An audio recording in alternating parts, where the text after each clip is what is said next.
Shalom, selamat pagi Bapak Ibu, Saudara-saudari yang kami kasihi di dalam Tuhan Yesus Kristus. Senang kita kembali berjumpa melalui renungan firman Tuhan yang akan kita baca dan dengarkan bersama hari ini. Damai sejahtera dari Tuhan Yesus, sukacitanya, kasihnya senantiasa melimpah dalam hidup kita semuanya. Mari kita bersatu di dalam doa.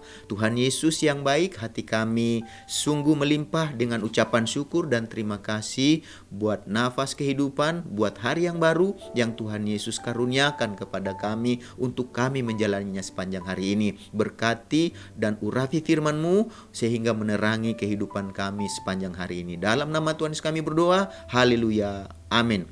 Renungan firman Tuhan yang akan kita baca dan dengarkan bersama hari ini tertulis dalam Matius pasal yang ke-6 ayat 22 sampai 23. Demikian bunyi firman Tuhan. Mata adalah pelita tubuh. Jika matamu baik, teranglah seluruh tubuhmu. Jika matamu jahat, gelaplah seluruh tubuhmu. Jadi jika terang yang ada padamu gelap, betapa gelapnya kegelapan itu. Dari ayat-ayat yang kita baca dan dengarkan hari ini, kita akan berbicara tentang mengendalikan mata kita. Mengendalikan mata kita berarti kita belajar untuk menguasai mata kita supaya mata kita berfungsi dengan baik sebagaimana mestinya. Mengapa penting bagi kita untuk mengendalikan mata kita dengan baik? Karena firman Tuhan hari ini yang mengatakan kepada kita bahwa mata adalah pelita tubuh. Jadi mata kita ini adalah pelita tubuh. Pernyataan ini menunjukkan betapa pentingnya mata bagi kehidupan seseorang, betapa pentingnya mata bagi kehidupan kita. Jadi melalui mata kita bisa melihat keadaan di sekitar kita dengan jelas, dan itu akan membantu kita untuk memutuskan tindakan dengan baik dan tepat, tindakan dengan baik dan benar. Jadi karena kalau kita perhatikan, karena kesalahan melihat dapat berakibat fatal dalam kehidupan seseorang. Sebagai contoh, ketika kita berkendara di malam hari, seseorang mengemudi, ya ketika kita mengemudi, ketika kita salah melihat, contohnya kita pikir itu aspal padahal itu lubang, jadi itu bisa mendatangkan celaka bagi kita. Demikian juga ketika kita mengendara dalam kondisi guyuran hujan yang begitu deras, tanpa itu kan bisa mengganggu ke pemandangan kita. Kalau kita menjalankan mobil dengan cepat begitu, kita nggak sadar ada orang lewat, dan itu bisa mengakibatkan fatal bagi orang yang menyeberang jalan, bahkan bisa mungkin itu menghilangkan nyawa seseorang. Jadi oleh karena itulah maka kita harus mata kita harus berfungsi dengan baik. Supaya apa? Supaya kita dapat menjalani kehidupan kita ini juga dengan baik. Jadi kehidupan kita ini juga sangat dipengaruhi oleh mata kita. Karena mata dikatakan tadi adalah sebagai, kalau kita perhatikan tadi, sebagai pelita dalam tubuh kita. Jadi karena mata kita adalah pelita tubuh, maka kita harus apa? Kita harus mengendalikan mata kita supaya apa? Supaya berfungsi untuk melihat dengan baik, ya, sebagaimana adanya. Jadi jika kita melihat orang, ya baiklah yang kita lihat itu orang. Jika kita lihat jalan, ya baiklah itu jalan. Jika kita melihat gelap, baiklah itu gelap. Jadi kalau kita melihat terang, baiklah itu terang. Jadi kalau kita lihat jahat adalah jahat, dan baik adalah baik, ya. Jadi apa adanya, persis seperti yang kita lihat. Jadi pada saat ini kita juga harus belajar untuk menjaga mata kita supaya jangan apa? Supaya jangan terarah kepada perkara-perkara jasmani dan duniawi saja, ya. Tetapi yang pertama dan yang terutama adalah supaya mata kita terarah kepada siapa? Kepada perkara-perkara rohani, yaitu perkara-perkara surgawi. Jadi ketika kita harus mengendalikan dan memastikan mata kita harus memberikan informasi yang baik dan benar kepada mata kita. Supaya apa? Supaya mata kita ini tidak menyesatkan kehidupan kita, seperti yang tertulis dalam Matius pasal yang ke-5 ayat 29. Maka jika matamu yang kanan menyesatkan engkau, cungkillah dan buanglah itu. Karena lebih baik bagimu jika satu dari anggota tubuhmu binasa daripada tubuhmu dengan utuh dicampakkan ke dalam neraka.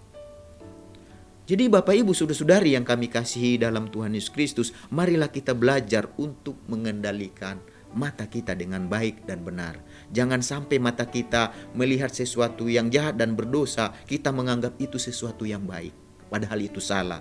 Jangan sampai hal itu menjebak kehidupan kita. Jangan sampai mata kita juga tidak boleh melihat sesuatu yang baik dengan benar sebagai sesuatu yang jahat. Jadi kalau itu mata kita memang melihat itu benar, ya memang itu benar. Kalau memang itu berdosa dan jahat, memang itu berdosa dan jahat. Jadi melihat dengan benar. Karena apa? Dengan demikian kita akan menjaga kehidupan kita dan menyelamatkan kehidupan kita. Jadi Bapak Ibu Saudara-saudari yang kami kasihi, dalam nama Tuhan Yesus, arahkanlah pandangan mata kita kepada perkara-perkara rohani dan surgawi.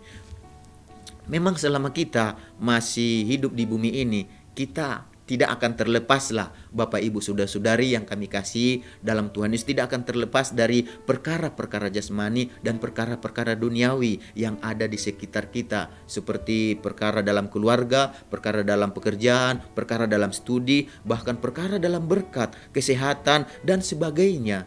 Jadi sekalipun begitu, marilah kita belajar untuk ngapain? Untuk menemukan dan meraih harta surgawi dari berbagai situasi yang ada di sekeliling kita. Mari kita manfaatkan, melakukan sesuatu yang surgawi dalam aktivitas kehidupan kita. Latihlah diri kita untuk melihat panggilan dan mengembangkan talenta apa yang telah Tuhan berikan kepada kita ketika kita menjalani rumah tangga, menjalani usaha pekerjaan, menjalani studi, dan berbagai hal lainnya. Latihlah tubuh kita dalam hal melakukan panggilan dan talenta yang Tuhan berikan kepada kita dimanapun kita berada. Jangan kita membiarkan mata kita hanya berhenti pada melihat perkara-perkara jasmani ya, yang sifatnya hanya sementara saja, tetapi kita harus mengusahakan, mengupayakan, melatih mata kita untuk melihat perkara-perkara yang lebih mulia, yaitu perkara-perkara rohani, perkara-perkara surgawi, perkara-perkara yang sifatnya kekal, yang mendatangkan kemuliaan dan kerajaan Allah. Dan itu berbicara tentang apa? Tentang percaya kepada Tuhan Yesus, menerima Tuhan Yesus, melakukan apa yang benar di mata Tuhan, apa yang menyenangkan hati Tuhan, melalui apa? Melalui mata kita. Jadi Bapak Ibu Saudara-saudari yang kami kasihi dalam Tuhan Yesus, kendalikanlah mata kita, karena bagi Tuhan mata kita adalah tubuh. Hargailah tubuh kita dengan mengendalikan mata kita, karena itu akan menyelamatkan hidup kita. Mari kita sama-sama berdoa. Tuhan Yesus, kami mengucap syukur, berterima kasih buat firman-Mu yang mengajar kami supaya kami mengendalikan mata kami, karena dengan mata kami lah Tuhan Yesus, maka itu menjadi pelita bagi tubuh kami, menerangi kehidupan kami, bisa mendatangkan kebaikan dan mendatangkan kejahatan bagi kami, bisa mendatangkan dosa dan bisa mendatangkan kebenaran bagi kami. Oleh sebab itu Tuhan Yesus, biarlah mata kami berfungsi dengan benar. Jika itu iya, maka iya. Jika itu tidak, maka tidak. Dan biarlah mata kami, Tuhan, melihat bukan hanya yang sifatnya lahiriah jasmani, yang sifatnya duniawi fana saja, tetapi kami, Tuhan, lebih utama, terutama memperhatikan segala berkat surgawi Tuhan Yesus, perkara surgawi yang mendatangkan kerajaan Allah, di mana Tuhan Yesus Engkau yang memerintah atas kehidupan kami. Terima kasih Tuhan Yesus, biarlah mulai hari ini kami belajar untuk mengendalikan mata kami pakai untuk melihat perkara-perkara surgawi yang kekal, di mana Tuhan kerajaan-Mu datang dalam kehidupan kami. Terima kasih Tuhan, berkati juga bangsa kami, negara kami dengan segala pergumulan persoalannya. Kami percaya dengan pertolongan Tuhan, Tuhan akan pakai pemimpin yang ada, presiden, wakil presiden, menteri-menteri yang ada, bahkan Tuhan seluruh pemerintah yang dipercaya, mereka melakukan yang terbaik buat rakyat yang dipimpin. Segala masalah pergumulan yang ada, dengan pertolongan Tuhan, maka kami akan bisa lewati, baik itu dalam hal ekonomi, sosial, budaya, politik, agama, maupun semuanya Tuhan Yesus, keamanan, semua boleh tercipta dengan baik dengan pertolongan Tuhan. Berkati umat-Mu, anak-anak-Mu Tuhan Yesus, berkati jemaat-Mu yang digembalakan oleh Bapak Penteli. Amin. Kami semuanya yang mengikuti, mendengarkan renungan hari ini, biarlah damai sejahtera-Mu, sukacita-Mu, kasih-Mu menyertai kami senantiasa sepanjang hari ini. Dalam nama Tuhan Yesus kami berdoa. Haleluya. Amin. Selamat beraktivitas. Tuhan Yesus memberkati kita semuanya.